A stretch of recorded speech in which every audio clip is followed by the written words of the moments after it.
हरिओम। आइए पढ़ेंगे अभ्यास और वैराग्य शांति पथ प्रदर्शिका पुस्तक से। भोग अभ्यास का परिणाम भोग आसक्ति है एवं इंद्रियों की कर्म कुशलता वर्धित होती है। भविष्य दृष्टि ही दुख निवृत्ति का सहायक है। इतर जंतुओं की भविष्य दृष्टि बहुत कम है, इसलिए भविष्य या आगामी दुख निवृत्ति के लिए कोशिश भी कम होती है। उन्नत मनुष्यों की यह भविष्य दृष्टि होने के कारण ही आगामी दुख निवृत्ति की चेष्टा भी है। एक यह भविष्य दृष्टि जिनकी जितनी स्वच्छ है वह उतना ही सुख का प्रसारक है। जो दुख की निवृत्ति है उसका उपाय उद्भावन या आविष्करण तथा अनुशीलन करते हैं। योगी के मन को अक्षी पात्र के साथ तुलना की जाती है।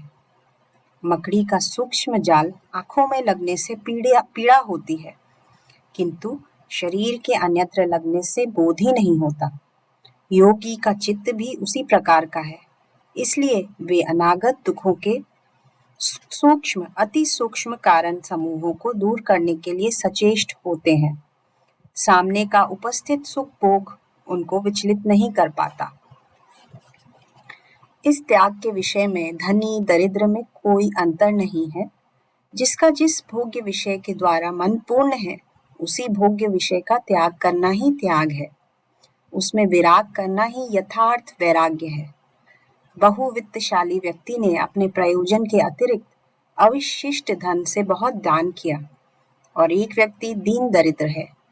उसका दिनांत का भोजन उसने दूसरे शुद्धार्थ को दान किया। ऐसे क्षेत्र में दान की महिमा तथा दाता की उदारता के विचार से दरिद्र का वह सामान्य दान ही श्रेष्ठ है।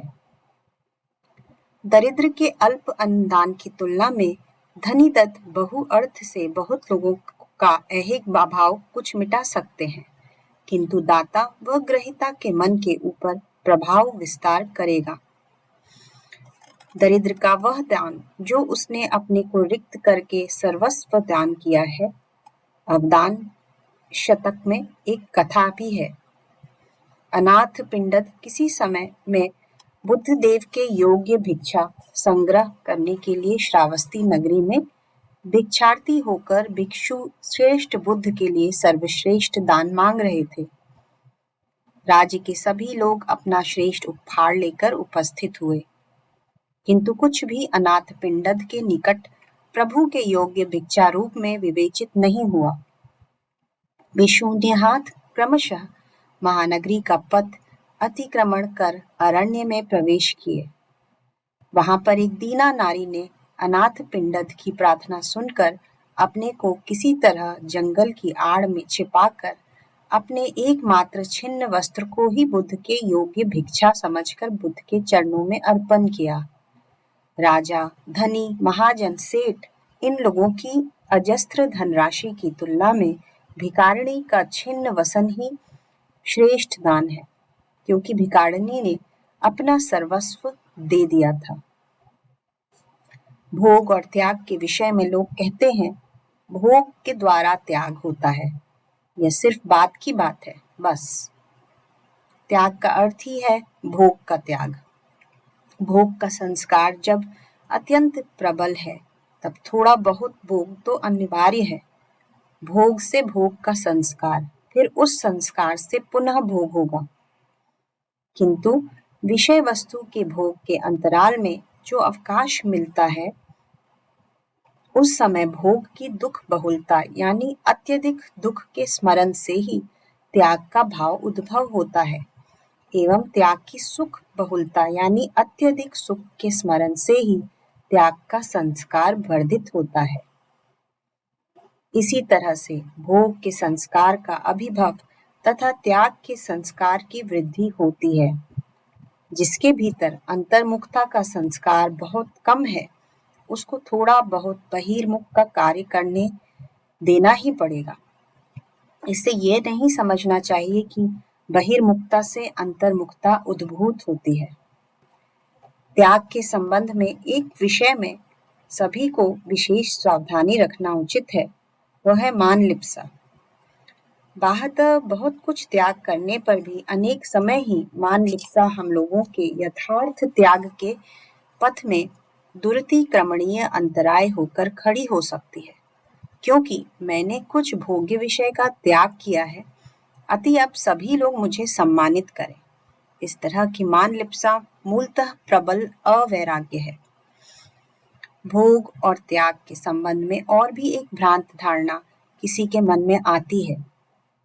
शास्त्र में है कि आत्मा अविकारी है, उनका कुछ त्याज्य भी नहीं है, ग्राह्य भी नहीं है। आत्मा के संबंध में जब यह शास्त्रीय या श्रवण ज्ञान हुआ है, तब त्याग और भोग के संबंध में विधि निषेध का कोई प्रयोजन नहीं है।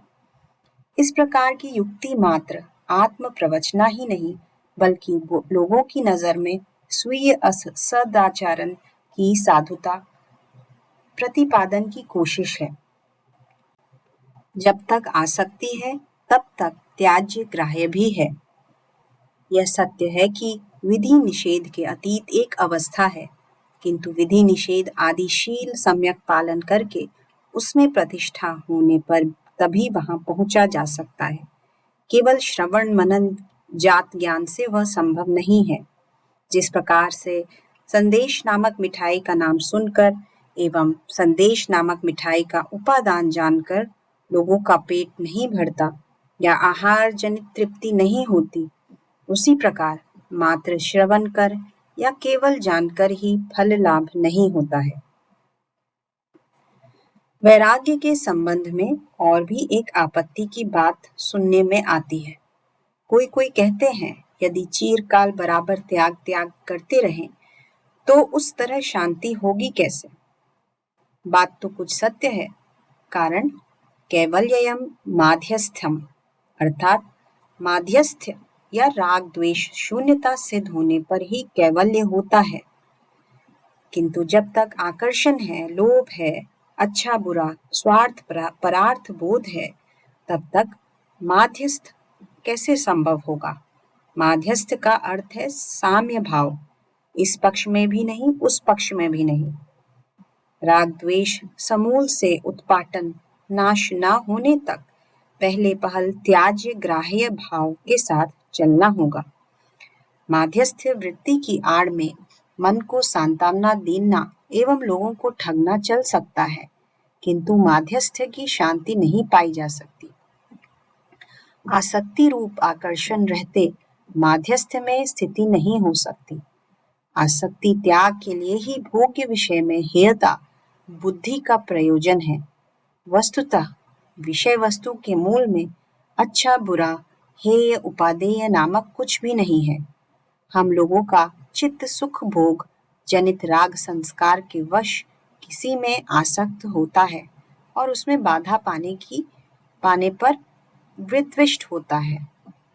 जो राग द्वेष मुक्त है, उनके निकट सब ही एक समान है, वही माध्यस्थ वृत्ति है।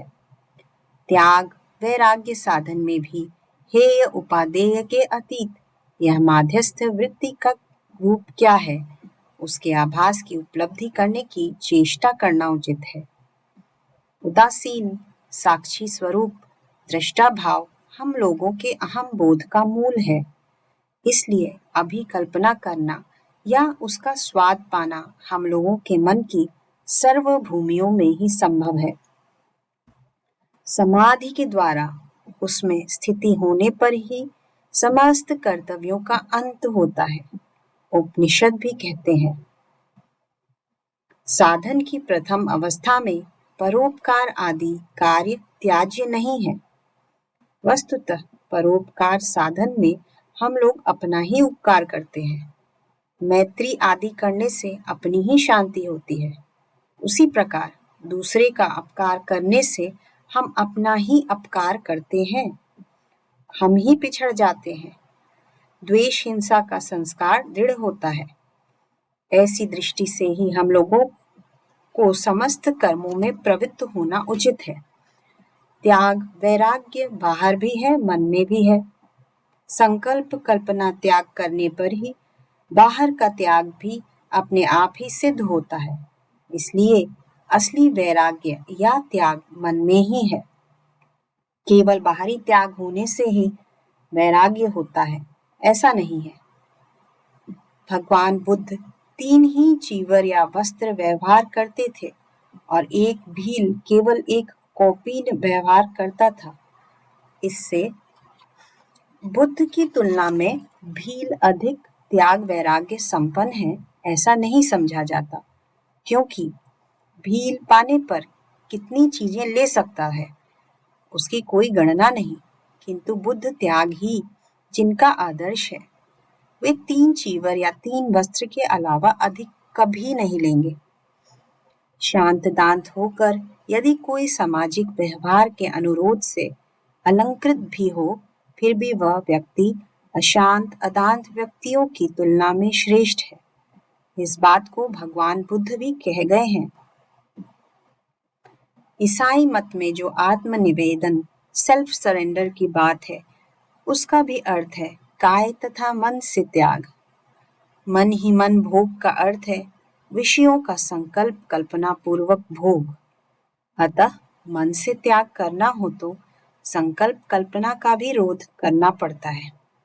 तभी देखा जाता है कि त्याग वैराग्य का भी संपूर्ण साधन करना हो तो चित्त वृत्ति का निरोध करना छोड़ दूसरा कोई उपाय नहीं है। अभ्यास वैराग्य रूप साधन का उद्देश्य है क्लेश समूहों को तनु करना एवं अंत तक या सदा प्रसुप्ति की ओर ले जाना। जिस अभ्यास वैराग्य में ऐसा नहीं होता है, वह यथार्थ योगांगभूत अभ्यास वैराग्य नहीं है। श्रुति भी कहती है, धीर गण अमृत तत्व को अपने को जानकर इस अध्रुव संसार के बीच ध्रुव को नहीं खोजते। यह अप्रार्थना रूप वैराग्य सिद्ध होने पर साधक अकाम निष्काम आत्मकाम परमात्मा में ही स्थिति के लिए निश्चित तमति तथा आप्त काम पूर्ण काम होते हैं एवं ब्रह्म स्वरूप होकर ब्रह्म को प्राप्त करते हैं। यहीं पर ये अभ्यास और वैराग्य का अध्याय खत्म होता है। धन्यवाद।